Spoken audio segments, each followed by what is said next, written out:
Dad's collapsed. While I was preparing dinner, my husband Caden rushed home. What? We hurried to the hospital where his father was taken. He had suffered a subarachnoid hemorrhage. By the time he was brought in, it was too late. His father passed away. My name is Alicia. Caden and I were college friends. We reconnected at a reunion and started dating. We have been married for 2 years now, both of us, 32. Caden's father owned a company. Caden had always been learning the ropes under him, but with his sudden passing, Caden was set to take over as CEO. I thought there might be some resistance to such a young CEO, but seeing Caden's dedication, he was surprisingly accepted smoothly. He even got along with the senior executives, or so I thought at the time. A year after Caden took over the company, he came home, ate his dinner in silence, and started drinking. Caden wasn't much of a drinker. Hey, are you sure you should be drinking that much? Mind your own business. But you have work tomorrow, right? Just leave me alone. I don't care about the job anymore. The company's going under anyway. Caden blurted out, visibly upset. What do you mean going under? Things aren't going well? Yeah, they say the company's falling because I took over. With that, Caden slammed his drink on the table.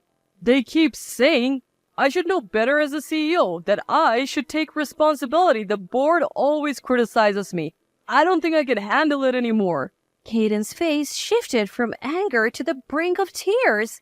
Sure, Caden might have his shortcomings. It's natural for a CEO to take responsibility. But from what he's told me, it seems the board is putting too much on him. His father always treated me like his own daughter and helped us a lot. The thought of Caden ruining the company his father started was unbearable. Is there anything I can do to help? Caden looked up, a hint of annoyance in his eyes. Well, you have experience in accounting and a secretary certification. You could be of help, but I don't know if it's cool to ask my wife for help. Is this really the time to worry about that? I was getting frustrated with Caden's indecisiveness and snapped at him. Your father trained you to take over, right? And you're okay with ruining it in just a year? That seemed to light a fire in Caden. We vowed to work together to turn the company around. I decided to quit my job and support Caden as his secretary. Once I started working there, I noticed a significant gap between the older, long-standing employees and the younger ones. Despite the world moving towards digitalization, the older employees were stuck in their ways, leading to inefficiencies and extra costs. When I tried to implement changes, they resisted fiercely, but I stood my ground. But I said, if you can't adapt, you're welcome to resign. I was met with glares, but saving the company was the priority. The reforms Caden and I initiated started to show positive results. The older employees, though initially resistant, began to adapt, learning from the younger ones. As the company's atmosphere improved, so did interpersonal relationships, which positively impacted other areas of the business. We even managed to secure new clients, and the company began to stabilize. A year later, the company made a remarkable turnaround, achieved rapid growth. We have been through a lot last year and couldn't celebrate. How about we go out for dinner for our anniversary this year? Sure, next month is our wedding anniversary. Lately, we haven't had any private time together, but I have been longing for some. But Caden's response was cold. Am I the only one excited? He is busy now, but I'm sure he's thinking about it too. That's what I thought as our anniversary approached. After work, Caden called me over. Maybe he's going to tell me about plans for later. I was foolish to even hope for a moment. Caden, who called me, said something I never expected. You're no longer needed. Let's get a divorce. I couldn't believe my ears. What? Didn't you hear? I want a divorce. Why? Caden laughed at me mockingly. Because my company is fine without you now. You're obsolete. What? You always taking the lead, making it seem like you're in control. I was blinded by anger. So you can quit, finish the handover by the end of the month, stamp this, and you can leave the house too. He then produced a pre-filled divorce application. Is he serious? At that moment, I still felt sad. But in the next moment, that feeling vanished. My new secretary is already decided. Ariel, come in. The door to the CEO's office opened and a woman in her mid-20s entered. This is your wife? I thought she would be prettier, she rudely commented. Who is this woman? My replacement as the CEO's secretary? Right, Ariel is way better, so I'm not motivated with you. With Ariel as my secretary, I think I can do better. For some reason, the two started getting close. Oh, I see what's going on. I reached my breaking point. Is she a competent secretary? Yeah, and as you can see, she's beautiful. If I take her around, our clients will be more lenient. Plus, what's important is my motivation as a CEO. Just her looks? I couldn't help but speak my mind. Kaden was furious. That's not the only reason. She's also excellent as a secretary. Oh, okay. Then let's switch secretaries. I'll quit today, I said, snatching the divorce application and leaving the CEO's office. I must have looked really upset on my way out. A young office worker approached me. Alicia, what happened? She asked timidly. I thought it would be rude to leave without telling anyone, so I told the young workers who were still there about what happened. What's gotten into the CEO? This company was saved thanks to you, Alicia. The employees sympathized with me, but I didn't care about Kaden anymore. Then, one employee hesitated and spoke up. Could the woman I saw with the CEO the other day be... Several people reported seeing Kaden with that woman. Apparently, she had been around for a few months. She wasn't a secretary, but a club girl from a place Kaden frequented for business entertainment.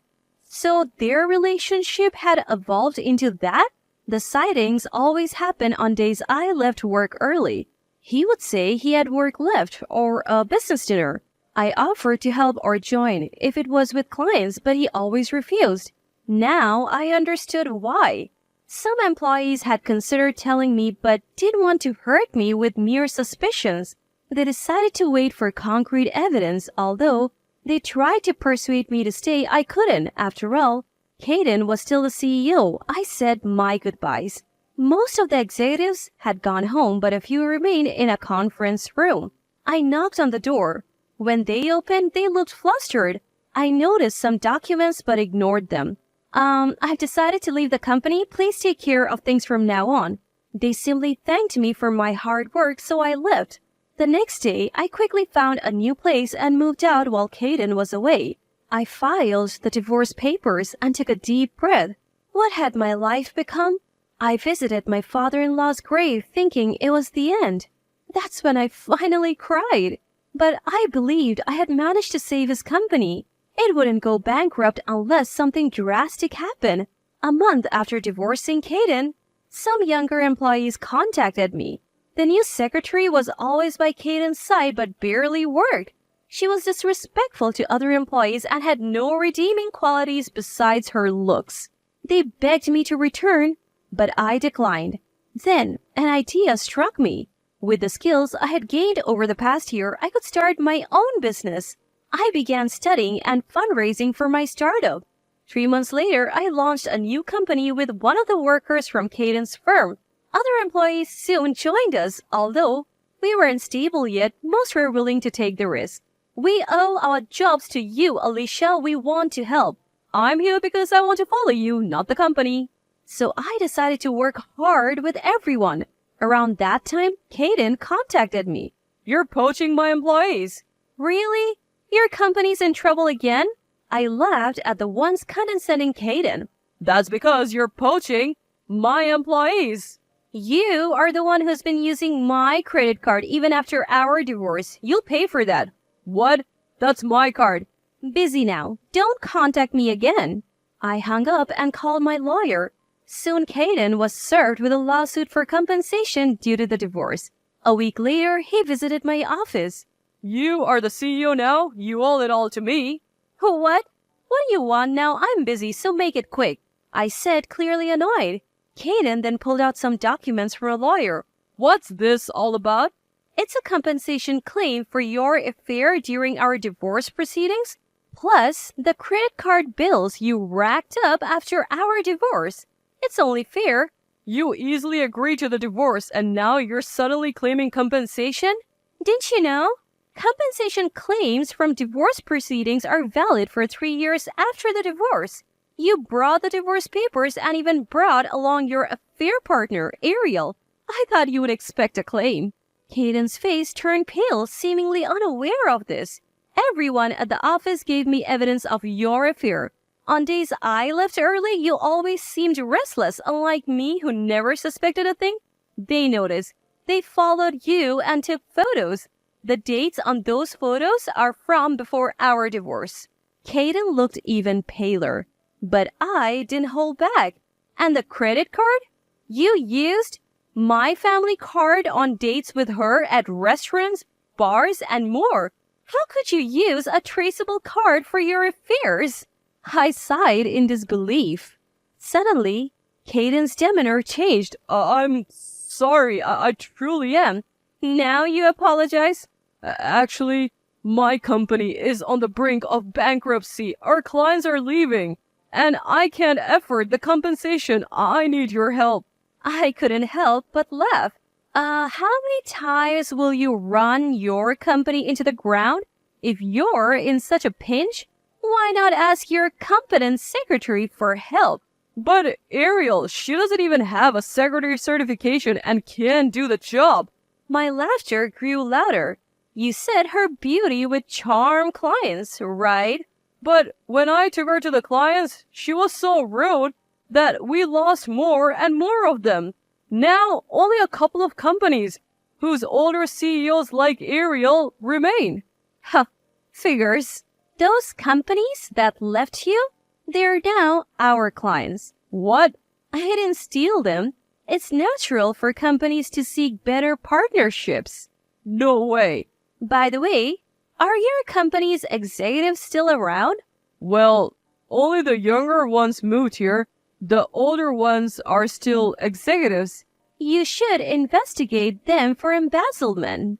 Embezzlement? Yes. I noticed some suspicious financial activities. I wanted to discuss it, but you dismissed me. Maybe now you can save your company? They probably made you CEO because they thought they could easily embezzle. Caden was speechless, but I wasn't just being kind. So you'll probably save your company. Make sure to pay the full compensation from our divorce in one go. Considering the division of assets, you can't afford it. Don't come here anymore. You're a distraction. I sent a dejected Caden away and got back to work. Later, I received the full compensation from Caden and Ariel. As for his company, they are suing the executives for embezzlement, but it seems they will go bankrupt. After all the effort to save it, he lacked business acumen. It made me reflect on my poor judgment. But now, as a CEO, I'm thriving, enjoying life with the hefty compensation from the divorce.